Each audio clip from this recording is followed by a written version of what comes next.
সাবেক সভাপতি আমার বড় ভাই জনাব আসলাম থাকবে।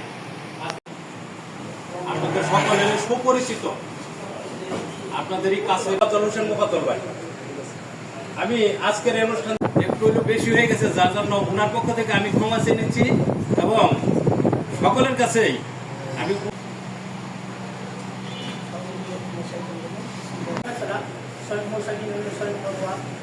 আমি রাজনৈতিক পরিবারী। রান্না ভাই যখন সভাপতি ছিল মৌসাক ইউনিয়নের যুব দলে, তখন আমি সাংগঠনিক দ্বিতীয়ত হলো আপনাকে আমি অনেক দেখেছি।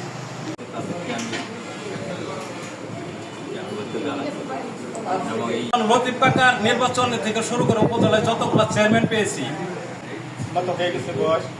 আমি এই বয়সে রাজনীতির ক্ষেত্রে আমি বাংলাদেশের একটু এই দায়িত্ব আওয়ামী লীগের সাথে, সেখানেও আমরা আওয়ামী লীগের রমরমা রাজনীতি, রাস্তাঘাটে মানুষ বেরোতে পারে না, মানুষের ভোট চাইতে পারে না, কেন্দ্র দখল, প্রার্থী গুম করে ফেলা। তখনও আমি আওয়ামী লীগের বিরুদ্ধে অবস্থান নিয়ে আমি আমার ভাইয়ের নির্বাচন করব। আওয়ামী লীগের অনেক নেতৃবর্গ সবাই শুধু নিতে জানে, দিতে জানে না, কিন্তু আমাদের মুফাজ্জল ভাইয়ের ইতিহাস আমি সব রাজনৈতিক টাকা দিয়ে আমার পরিবার চালাতে হবে, এটা কিন্তু আমার প্রয়োজন।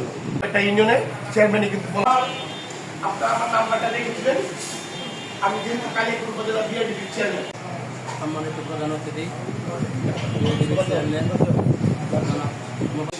শুনবো। আমি সভাপতিকে রেজাল্ট যে পন্ত না দিছে, তারা নিজের ঘাম শরীর থেকে ঝরিয়ে সারাদিন না খেয়ে কেন্দ্রীয় কালিয়াকৈর উপজেলাতে 9টা ইউনিয়ন কোনো চেয়ারম্যান নেই আমার ভাই। আর আমি কথা বলতে চাই না, যেহেতু এই কথার ভিতরে যদি তবে হিসেবে আমাকে ক্ষমা করে দিবেন। আপনাদের জন্য দোয়া রইল, আমার জন্য দোয়া করবেন এবং সামনের দিনগুলি যেন আপনাদের কাছে নিয়ে, আপনাদের সাথে কাঁধে কাঁধ মিলিয়ে